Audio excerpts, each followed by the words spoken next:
Look, any game that has a button that says enable parkour mode, like game of the year. Right there. Game over. I'm sold. I'm sold, man. That's it. I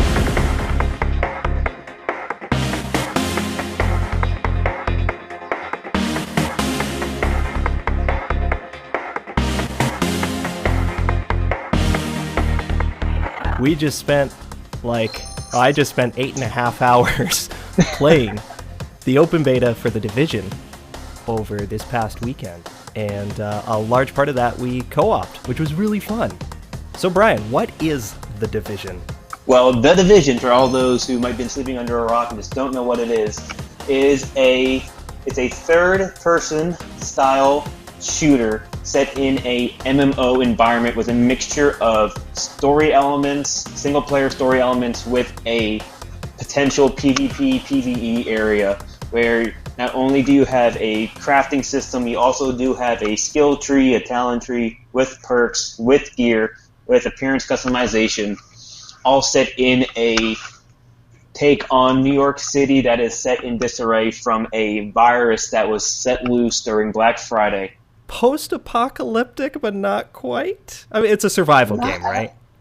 It's a survival game. I wouldn't give it the post-apocalyptic label, but it is a take on New York City thrown in disarray from a lack of a better term, I would say some kind of terrorist attack with right. It looks like it's bioterrorism. And basically, the whole city just goes completely bonkers, and you're kind of coming in as a group of soldiers, kind of executing, I wouldn't say martial law, but you're protecting the inhabitants of the city by trying to basically put it back into order. It's a very scrappy kind of feel. There's no, this is no Rainbow Six. This is no Strike Team. This is like a group of people on walkie-talkies. Yeah, this is not your standard Ubisoft game. It is not, it's definitely not like you're going in as a trained, squadron of people. You're running in. This is definitely a cover-based shooter, so anyone who does love it, great. If you don't, well, this might not be the game for you. Yep. But they do the cover-based shooter extremely well, I'll do say with that. And actually, it does keep it pretty exciting.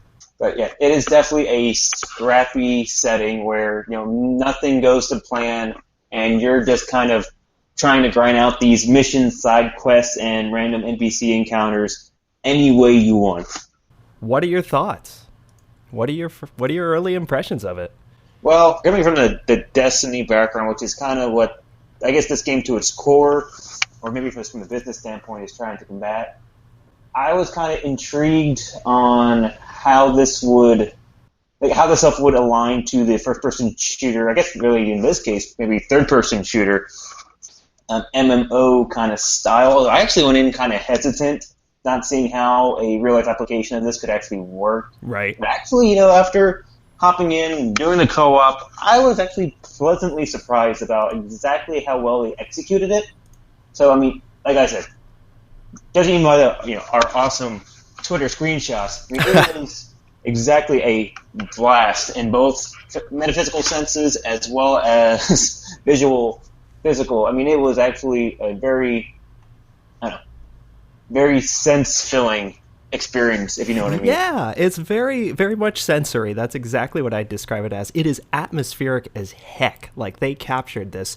I guess it's supposed to be shortly after Black Friday. I guess what I've gathered of the story is that a smallpox-like disease, transferred through money on Black Friday, which you and I were saying hopefully nobody picks up on that idea. That was too good an idea to use for a game. That's honestly kind of brilliant.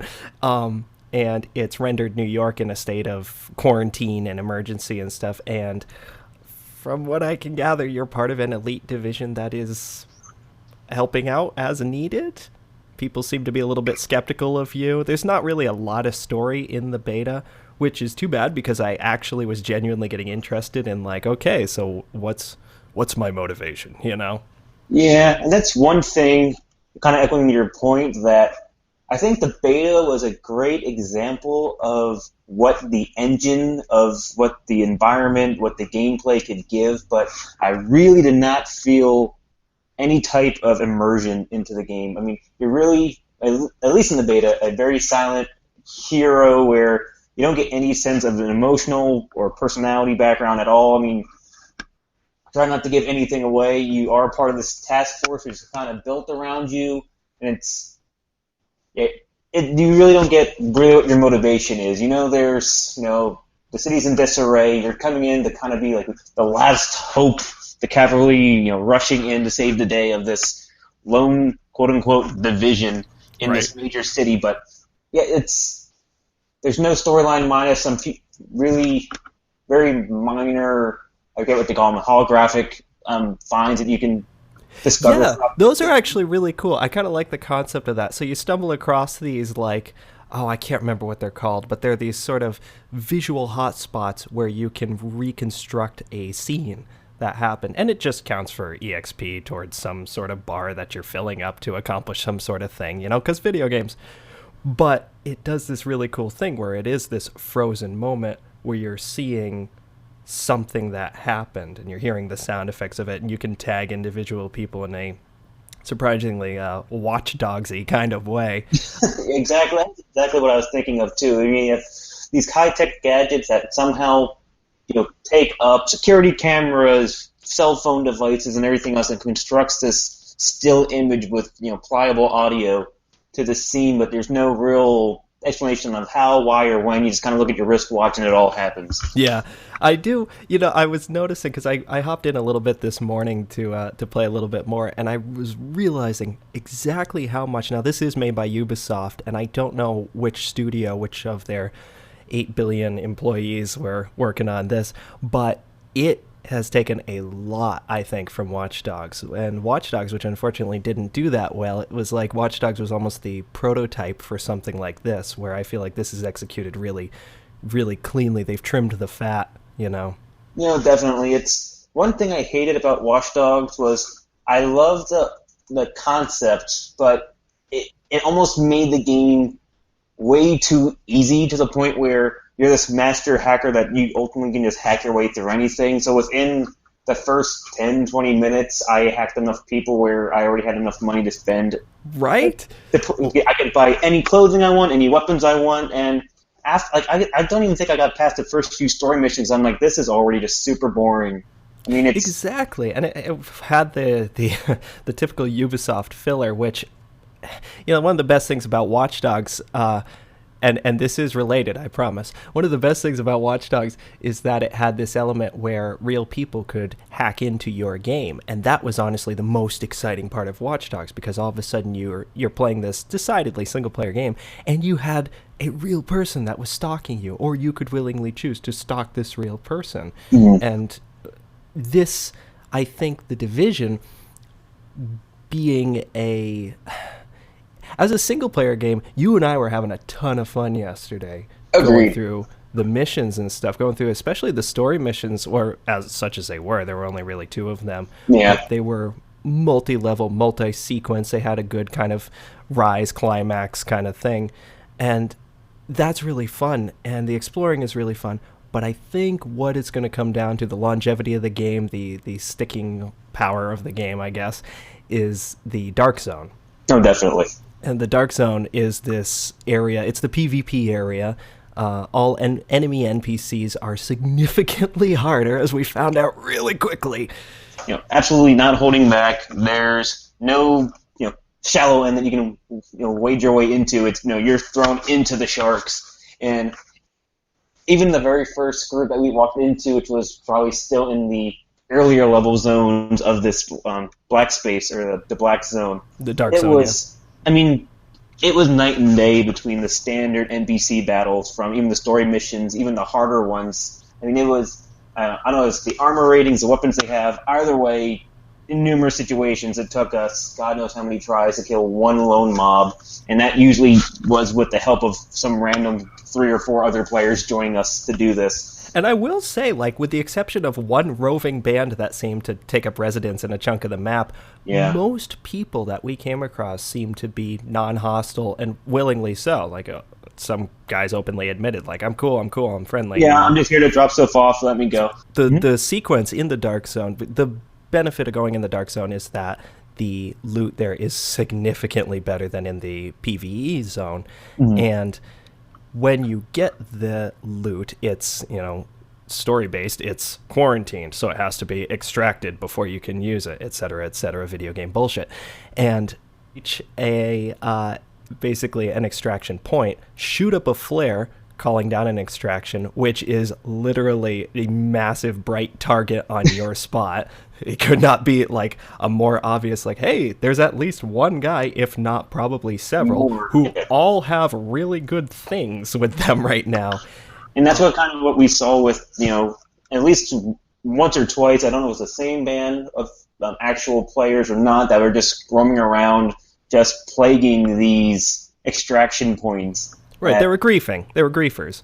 Agreed. And I have a feeling that when this gets full released, maybe the ratio is similar, but I have a feeling that as the game goes on in the longevity, I feel like it's going to boil down into there's going to be these standard roaming bands that just go through and just kind of, pirate, if you will, all these, lone players, newbies, however you want to call them, that are just going to, I finally got my blue gun, and there it goes. Yeah.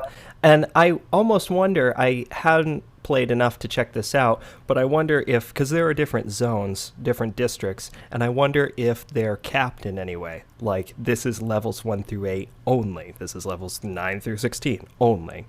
Yeah, but that would be nice, and I would agree with you. It almost seems like, coming back from any type of standard MMO layout when you go into the quote-unquote open world to start grinding or gaining levels, it seems like, you walk into the checkpoint, which is kind of the barrier between your world that's only you and maybe only the people in your strike team or your squad, if you will. Right. You go into this world where anyone can basically ghost into.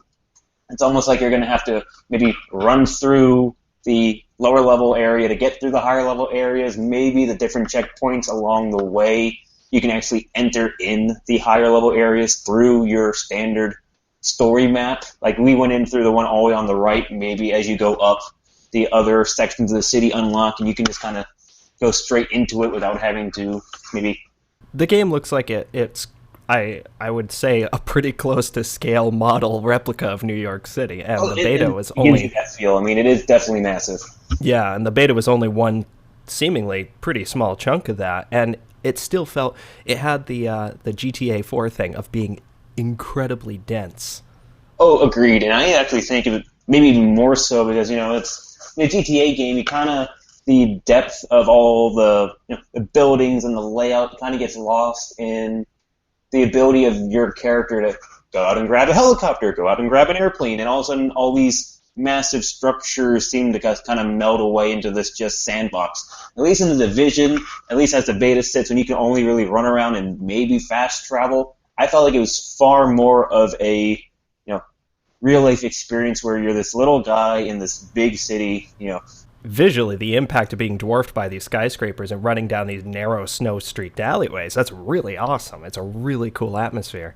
And kind of going into that, I think the layout or the graphics of the actual main city, which is a quote-unquote story area, where you're doing all your little side quests, sorting around, gathering all your Easter eggs, I think they did an amazing job with how they laid that out, how visually it is, how stunning the skyscrapers are, the lighting, the fog, the snow, all the little weather nuances that really showed through, I guess, within their engine. But going back to kind of the black zone, though, you and I talked about this as we were playing through some, just our little co-op stuff, was there was just random little pockets of how the heck did this building get completely frozen over when every other building around it looks normal? Right, it was almost a little visually like it wasn't quite there, and I don't know if that was... I did run into like 2 or 3 graphical hiccups, but this game was making my card churn, I will say that. Oh yeah, the computer was running wicked hot during this whole experience. Yeah. But that's on my end. That's my fault. But in the design of the level, yeah, there was a little bit of weirdness.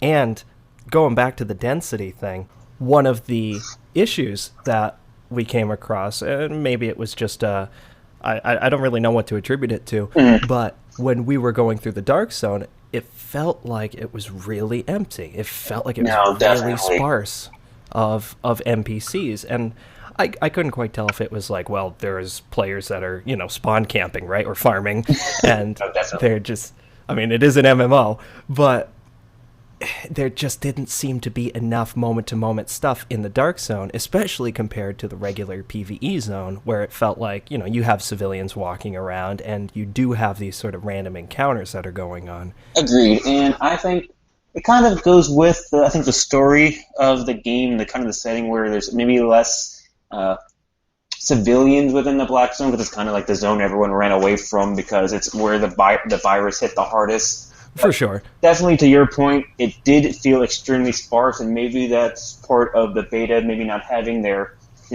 random number generator of NPC spawns, maybe just not right.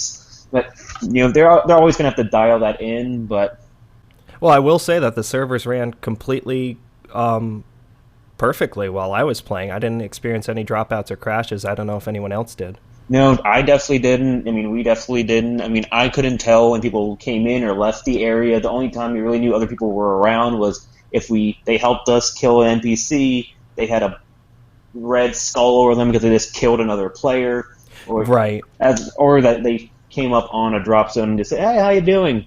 But also, what you brought up before, which I also thought was a really neat aspect of the quote-unquote PvP area, was your little story that you told me when you were in the black space by yourself, your very first time through. Yeah, this was this really cool and terrifying thing that happened. And this was my first time in the Dark Zone, and I was roaming around, and I had headphones on. I got a really good pair of headphones. I got really good locational positioning, which is awesome. And I went into this abandoned multi-story building, and I'm walking through, and all I can hear, because I don't think there's any ambient music in the game besides like high intensity sequences. I didn't hear any. And so all I could hear was the wind, the snow, and the rustling of like tarp and plastic and stuff.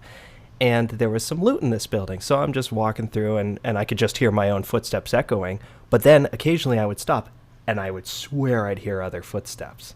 And so I thought, oh my God, at this point I hadn't encountered anybody else. So I thought, oh my God, this is going to be my first moment of truth. How's this going to go? And so I'm going further and further into the building, and then I finally found a good place to kind of stop and position myself, get my back up against a wall where I wouldn't be snuck up on. And I'm looking down an alleyway, or a hallway, and I hear the footsteps go, and they stop. And they come a little closer, and they stop.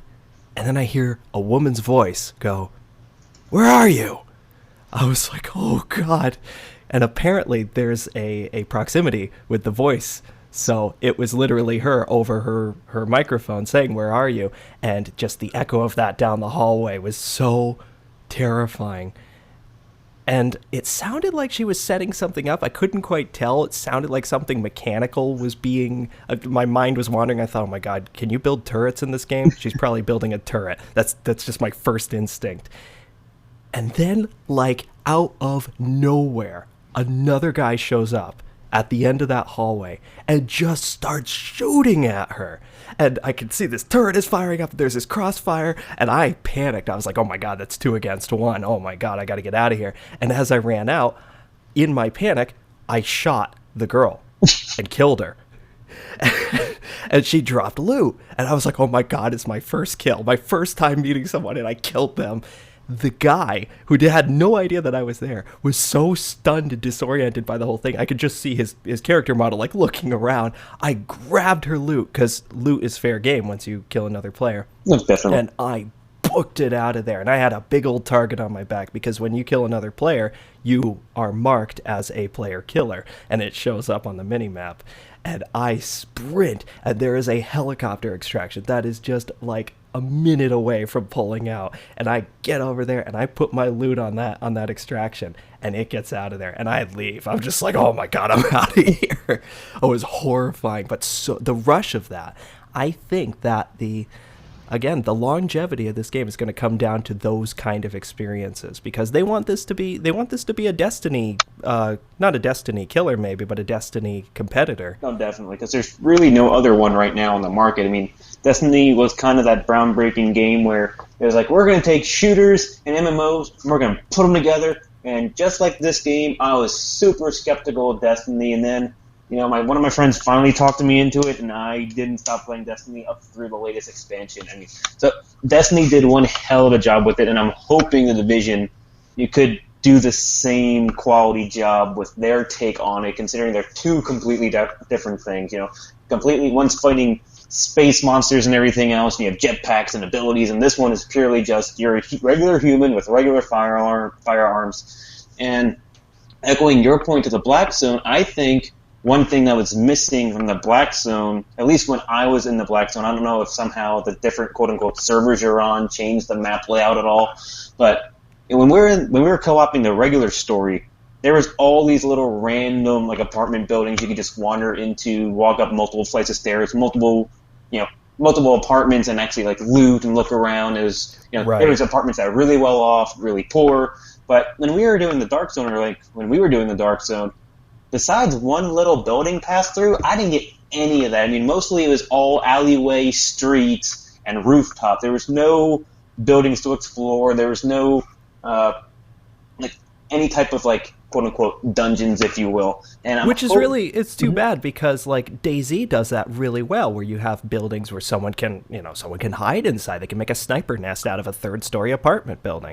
No, agreed, and that's really what I think this game's going to need to really capture people, because just running around open streets, hiding behind the same car, climbing up the same scaffolding, shooting the same type of NPCs. I swear to God, we were at that gas station for like a million. We always ran by. We just kept passing the same gas station where there's always guys respawning there, which was cool. It was nice to have a kind of one of the nice areas that we could actually consistently get NPC spawns. But yeah, it was just that's gonna be like I almost rushed to pre-purchase this game.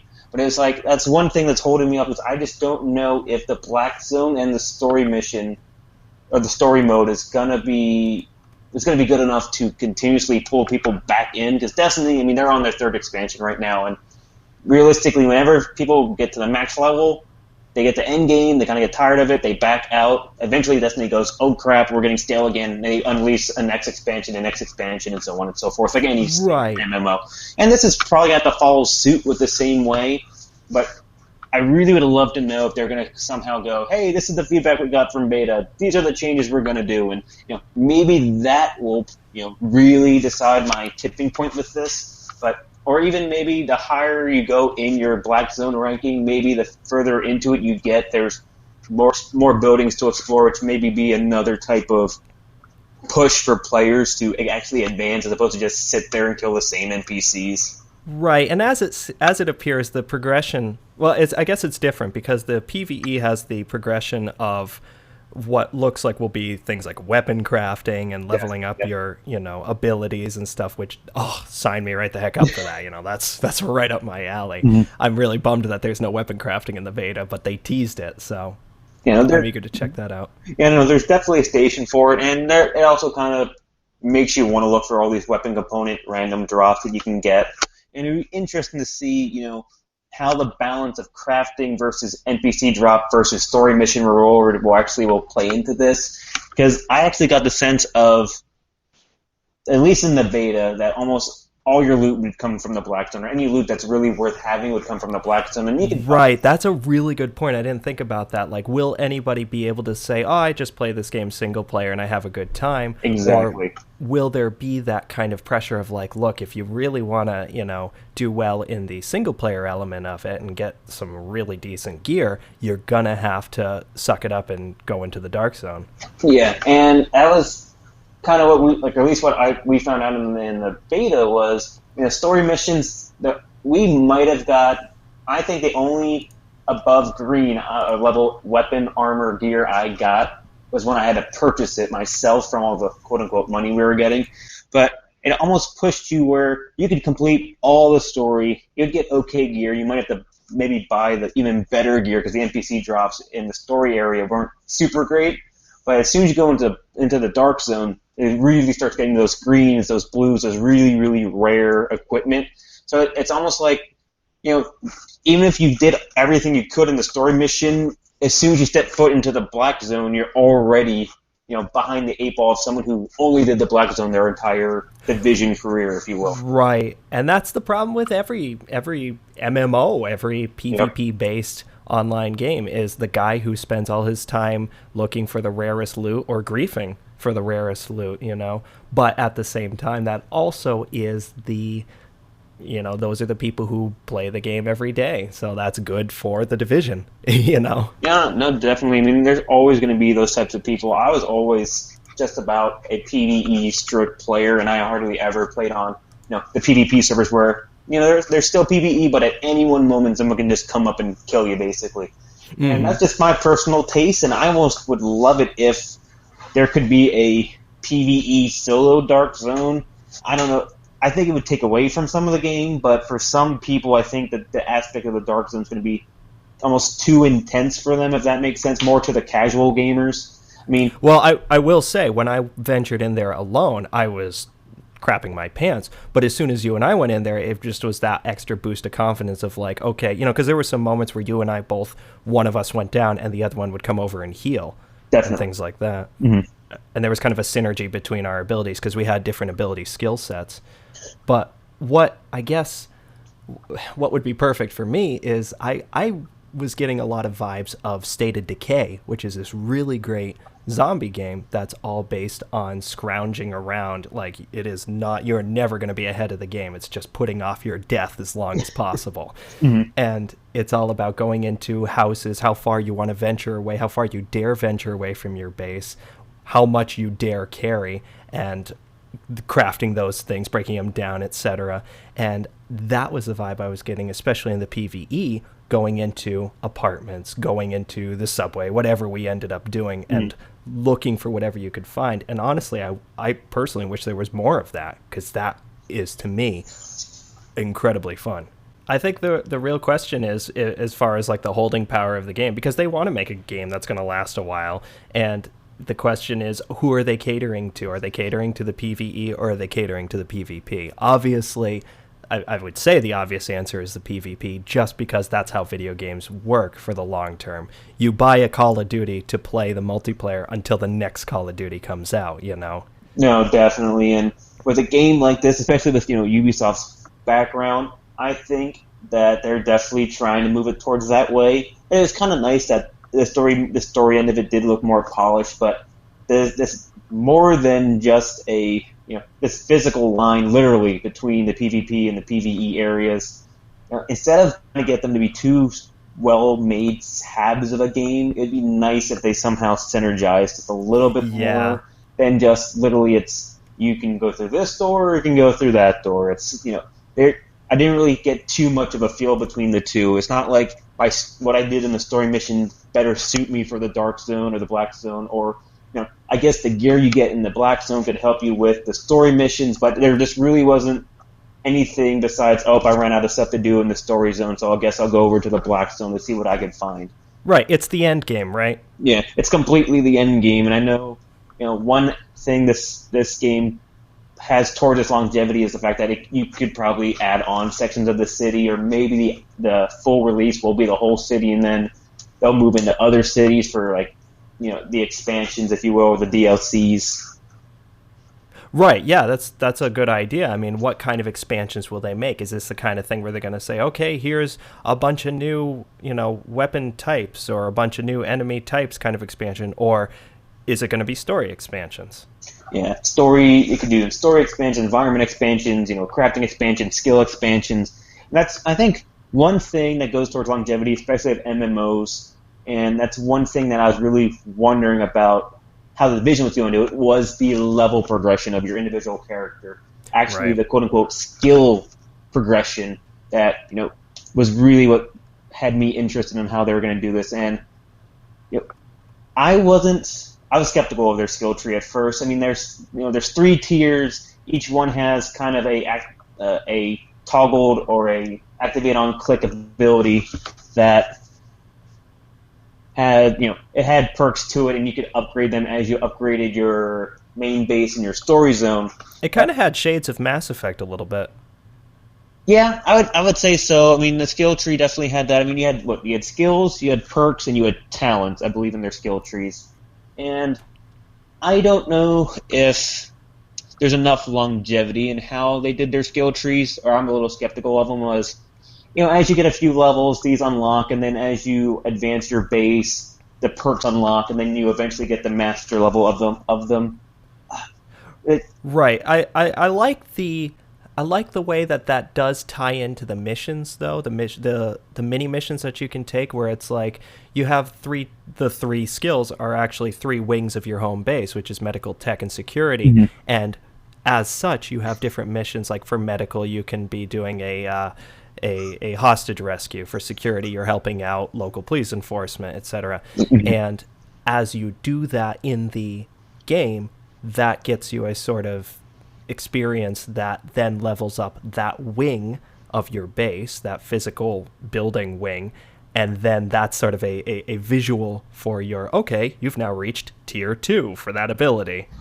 Yeah, definitely. And I think one thing I did like about that was I don't know how it's going to work in the full game. I wonder if you can upgrade one of the aspects of the branch of a building to unlock new skills, and then you could upgrade another part of that same branch to upgrade perks of that skill. So I'm wondering if you can physically choose which one you want to unlock at the start of the game, like they're all available, but maybe they're higher priced than others. Like, could you, at the start of the game, grind all this money to unlock the max talent right away, or do you have to build up to it? That's one thing that beta didn't really show us. I'm curious to see if the game has that customization to the point where you could choose what talents, where, and when you can have it, or do you eventually just have to unlock all of them to keep building? Right. Really, it sort of comes down to the player. What's your personal sense of achievement? Like, I mean, honestly, I was really happy just to get any cosmetic upgrades that I came across. Yeah. I get so stoked when I see a new windbreaker. I'm just like, oh, heck yeah, let's see what this one looks like. Oh, this is awesome. Oh, a new hat, a scarf. But that's just who I am personally. That's not, going to contribute to the staying power of a game necessarily. I will play it, but that's a very personal experience.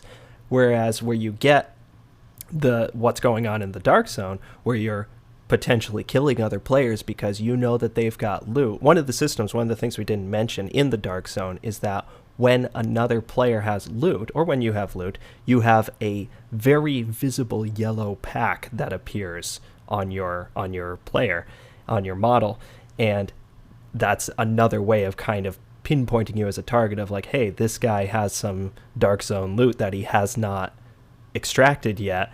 If you feel like you want to take a chance, go ahead and snipe him and steal his stuff, Agreed. But the funny part is you could snipe somebody and some guy who's closer could just run up and take the loot and run off for himself. It's as soon as it gets dropped off a player's body, anyone in the zone can instantly pick it up.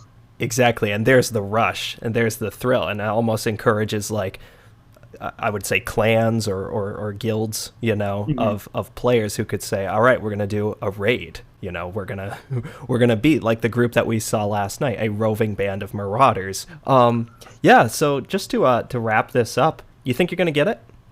I'm probably gonna pop on today, the very last day of the beta, and maybe decide it. I looked.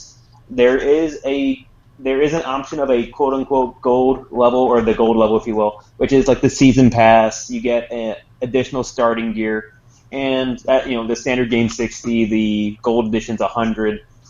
I'm probably gonna have to sleep on it. My first impression right now is I'm on the edge. At first, I was definitely not gonna get it. I was skeptical. After playing the beta, I'm more towards the 50-50 point.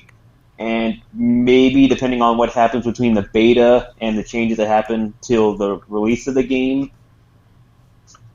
It's like I want to pull the trigger on getting it, but I need something to give me that final push. Well, I am looking at Uplay right now, and it says my play time for it is 9 hours and 58 minutes. So I think it's pretty safe to say that I have enjoyed the beta. Mm-hmm. I think the question really comes down to how much money I have at the time that it comes out, and what other games I'm playing, because my backlog is ridiculous right now. It may not be a day one sale. However, these kind of games are really important in that first month, especially if they come out of the gate with their netcode all working, the multiplayer's all working fine, servers are up. Yeah, because you could get behind the 8 ball on this real easy, and there's potential that there'd be ways for newer players to break into it, but I'm going to echo your point, and it might not be a first day buy unless they really reveal something that really makes me like, oh, I gotta buy this game. Like I said, right. And there's always those deals that show up on things like Green Man Gaming or occasionally on Steam, where it's like, hey, in the week leading up to it, it's 800% off. Oh boy. Yeah, I definitely would. And also, I think another thing that's gonna gate my purchase is gonna be my upgrade to my graphics card, because you and I both know my machine wanted to melt, and it's definitely one of those. It's just gonna be a game that if you really want to enjoy it to its full extent, you're gonna need a pretty decent rig. Yeah, I kind of interrupted a lot of our potential firefights by Instagramming the whole game. I was just like screenshot central. Every time the sun would come up through the snow, I was just like, oh my God, Brian, hold up. We got to look at this. And you weren't even on the highest graphics, which is... No, I was running on like the high end of medium. Exactly. So this game on the highest ultra, like 4K, I couldn't only imagine how pretty it's going to be.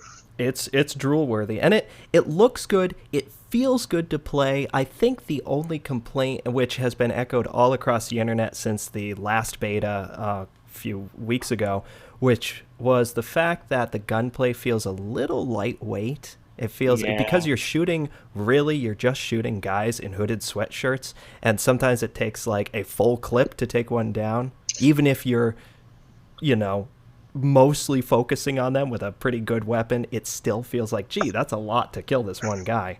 Yeah, it's kind of like if you ever played, WoW, any one of the online Final Fantasies. It's like you walk into a combat with a monster and you have to sit there grind abilities and spells to get the guy down. In a setting like that, or even in a setting like Destiny, which is, if you wanted to compare Destiny to a standard game, it'd be more like Halo. It made sense that people took forever to grind down. But in this game, since you're fighting other standard people that, really just have levels of armor to it, every gunshot that you may or may not hit, depending on how well you can control your mouse or your gamepad, really just felt like a swing of your sword, and you did a standard, 7 to 12 damage. It was a random dice roll. Right. The DPS, it needs to be worked out or something, I think. And maybe it was just that we had low-level weapons. But it feels weird in the context of the game to be unloading so much into a normal person that's seemingly unarmored. I'd almost want it to be far greater numbers, but far less quality, if that makes sense. Right, kind of more grunts swarming. Make it a swarm of gun-toting thugs versus 2 or 3 super heavy armored ones. So you actually feel like, going back to a standard first-person shooter, you actually feel like you're shooting normal people or you're shooting normal enemies, but at the same time, it's still challenging because there's just so many of them. Not like one random elite NPC could come out and just whoop 4 or 5 people, but he just looks like the same guy. Right. And there was some cool stuff, some very, it has kind of a Far Cry-ish system, and we had some good experiences with guys that had flamethrowers and explosive and explosive backs, those explosive backs, and that was a really great thing. I really live for that in games. So it's a little, you said it like right in the first 10 minutes of us playing, you were like, oh my God, the attention to detail in this, and I would say that's one thing it's really got going for it. Agreed. I mean, this game, they did their homework, they took their time with it, they definitely didn't rush it, and if anyone did get to try the beta, you probably had the same exact thoughts, but I'm excited to see where this game goes, and that's my biggest takeaway here. Was I was very impressed with the game, especially that it's at beta. Me too. I was pleasantly surprised with it.